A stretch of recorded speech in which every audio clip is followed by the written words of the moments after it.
कहानी की शुरुआत में 1955 का समय बताया जाता है। हमें 7 लड़कियों को डांस करते हुए दिखाया जाता है। एक औरत जंगल की देवी का आवाहन कर रही होती है और कहती है, हे जंगल की देवी, इनमें से किसी एक को चुन लो और हमारे गांव को बचा लो। धीरे धीरे सभी लड़कियां गिरने लगती है और गिरते ही मर जाती है। सिर्फ एक लड़की जिंदा बचती है। इसका मतलब है कि जंगल की देवी ने उसे चुन लिया है। फिर वो औरत एक बॉक्स उठाकर गांव से बाहर भागने लगती है। गांव के गेट के पास एक लड़का और एक लड़की खड़े होते हैं। औरत बॉक्स उस लड़की को दे देती है। उसका नाम इंग्री है और कहती है, इस बॉक्स को हमारे गांव से बहुत दूर ले जाओ।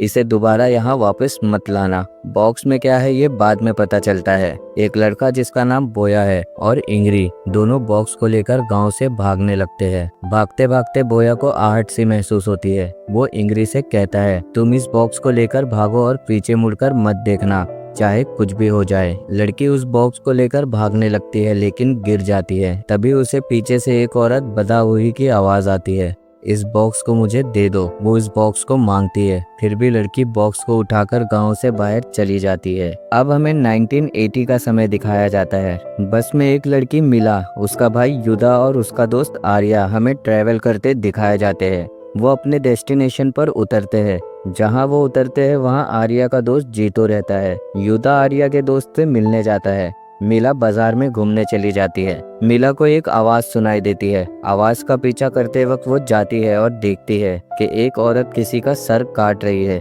एक बुढ़िया उसे रोकती है, बेटी वहाँ मत जाओ, बहुत खतरा है। तभी युदा उसे ढूंढते हुए आता है। मीला पूछती है, क्या तुम्हें वो औरत दिखाई नहीं दे रही है? युदा कहता है, वहाँ तो कोई नहीं है, और उसे वहाँ से ले जाता है। आर्या अपने दोस्त जीतो से एक गांव का पता पूछ रहा है। वो उसे उस गांव की पिक्चर दिखाता है।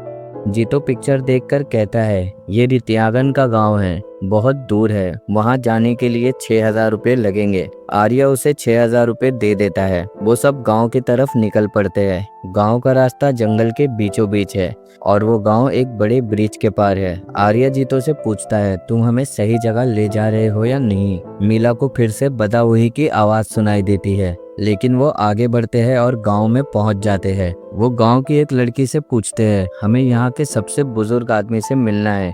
वो लड़की जवाब देती है कि बोया गांव में नहीं है, आप बाद में आना। युदा कहता है, चलो यहाँ से चलते हैं, लेकिन मीला कहती है कि नहीं, हम यहीं रुककर बोया का इंतजार करेंगे। युदा गांव की एक लड़की जिसका नाम राती है उससे मदद मांगता है और पूछता है, क्या हम यहाँ रुक सकते हैं? राती उन्हें एक जगह दिखा देती है, पर लड़के तो बाहर रह सकते हैं, लेकिन लड़की के लिए घर के रहने का इंतजाम जरूरी है। इसलिए वो राती से हेल्प मांगता है और मीला को अपने घर रखने के लिए कहता है। युदा राती को पैसे भी देता है, लेकिन राती पैसे नहीं लेती। राती मीला को अपने घर ले आती है। कहती है, किसी चीज की जरूरत हो तो बताना, लेकिन ज्यादा आवाज मत करना, मेरी माँ की तबीयत ठीक नहीं है। मीला को उसके कमरे में सोने को कहती है। राती खाना बनाकर माँ के पास ले जा रही होती है। तभी मीला पूछती है कि तुम्हारी माँ को क्या बीमारी है? तभी माँ के कमरे से आवाज आती है। राती दौड़ती हुई अंदर जाती है और देखती है कि उसकी माँ बिल्कुल अजीब हालत में है, जैसे किसी ने जादू किया हो। मीला कहती है, मेरी माँ की हालत भी ऐसी ही थी। फिर फ्लैशबैक दिखाया जाता है। मीला की माँ इंग्री बीमार पड़ी है। एक पुजारी बुलाया गया है।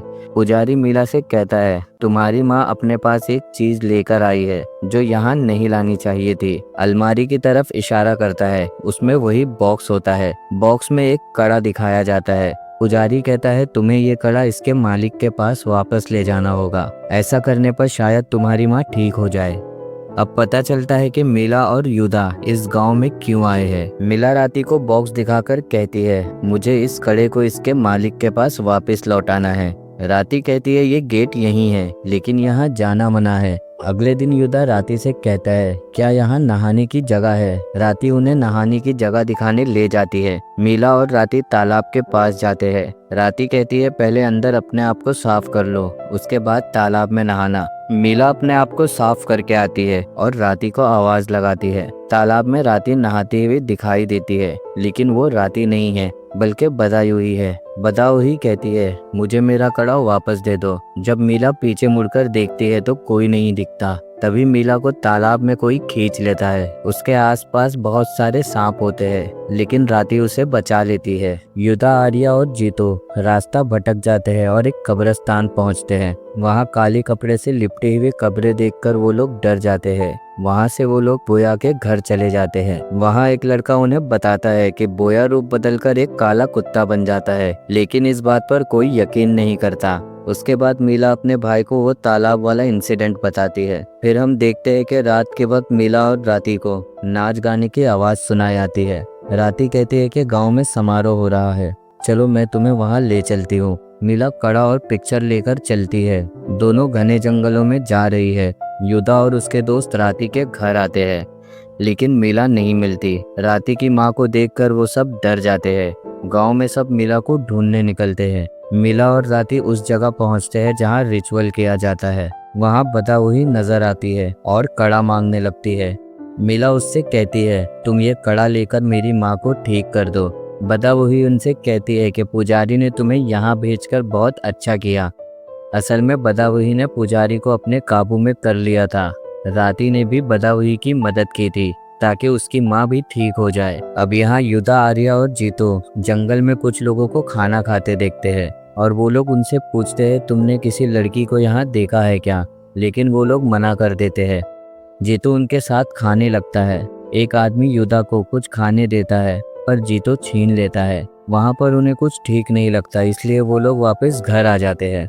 जब वो लोग घर आकर उस खाने को ओपन करते हैं तो उसके अंदर एक मुर्दा बंदर होता है। ये लोग समझ जाते हैं कि जिनसे रात में वो लोग फूड स्टॉल पर मिले थे वो कोई इंसान नहीं बल्कि भूत थे। मीला अब वापस आती है। वो पूरे एक दिन से गायब थी, लेकिन उसकी बातों से लगता है कि बस 1 घंटा हुआ है। बदा हुई की दुनिया का टाइम अलग चलता है। शायद उसके डायमेंशन का 1 घंटा यहाँ के 1 दिन के बराबर हो। अब घर आकर पता चलता है कि राती की माँ की हालत और भी खराब हो चुकी है। रात को मीला को सपने आते हैं। उसकी माँ उससे कहती है, यहाँ से चली जाओ, बदा हुई के जाल में मत फंसना। यहाँ राती की माँ को बदा हुई पोजेस कर लेती है और वो अपनी स्किन नोचने लगती है और अपने आप को खत्म कर लेती है। तभी वहाँ बोया आ जाता है और वो मीला को बताता है कि तुम्हारी माँ इंग्री तुम्हारी नानी पुत्री के साथ मिलकर गांव की रस्मों से गांव की रक्षा किया करती थी। बदा हुई काली शक्तियों की मालकिन थी। तुम्हारी माँ की एक जुड़वा बहन थी जिसका नाम जयंती था, जिसे रिचुअल में चुन लिया गया था। इस कड़ा को गांव से बाहर निकालने के लिए ये सब करना पड़ा था, लेकिन क्योंकि इंग्री और जयंती एक जैसे दिखते थे, इसलिए तुम्हारी माँ पुत्री ने जयंती की जगह इंग्री को वो कड़ा दे दिया।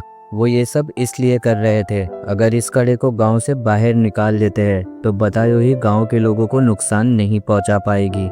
बताओ ही हर साल 7 लड़कियों की बलि मांगती थी और उन 7 लोगों में से वो जिसे चुन लेती थी उसे जिंदा छोड़ देती थी और अगले साल तक गांव वालों को हार्म नहीं पहुंचाती थी। अब ये सब लोग जब घर के अंदर होते हैं, बाहर से दरवाजा खटखटाने की आवाज आती है। बोया उनसे कहता है कि कोई भी दरवाजा नहीं खोलेगा, हो सकता है बाहर कोई जिन हो जो तुम्हें नुकसान पहुंचा सकता है। जब बोया खुद जाकर दरवाजा खोलता है तो वहाँ पर घोस्ट होते हैं जो जानवरों को खा रहे हैं। अगली सुबह जब ये लोग अपने घरों से बाहर निकलते हैं तो देखते हैं कि गांव के सारे जानवर मरे पड़े हैं। गांव के तालाब में पानी नहीं है, हर जगह सांप भरे हुए हैं और युद्धा वहाँ बदा वही को देखता है। ये सब कड़ा वापस देने की वजह से हो रहा था। कड़ा वापस मिलने की वजह से बदा वही की शक्तियाँ लौट आई है। अब उसे काबू करने के लिए रिचुअल फिर से करना होगा। बोया अब गांव की सारी लड़कियों को कॉफी पिलाता है। जिस लड़की को कॉफी मीठी लगेगी उसे रिचुअल के लिए चुना जाएगा। जब मीला को कॉफी पिलाई जाती है तो उसे मीठी लगती है और उसे रिचुअल के लिए चुन लिया जाता है। उसके बाद जब राती को कॉफी पिलाई जाती है उसे भी कॉफी मीठी लगती है। उन दोनों को रिचुअल के लिए चुन लिया जाता है। अब रिचुअल शुरू होता है। लड़कियों को सफेद ओढ़नी उड़ाई जाती है, उनकी आंखें बदल जाती है और वो सारी लड़कियां बदावई की दुनिया में चली जाती है।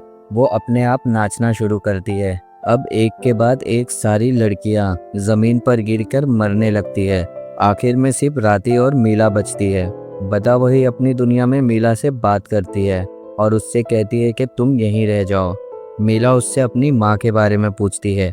दोनों लड़कियों की खराब हालत को देखकर बोया कमरे से बाहर चला जाता है और थोड़ी देर बाद कुत्ते की आवाज आने लगती है। ये सारे लोग समझ जाते हैं कि ये बोया है जिसने कुत्ते का रूप लिया है।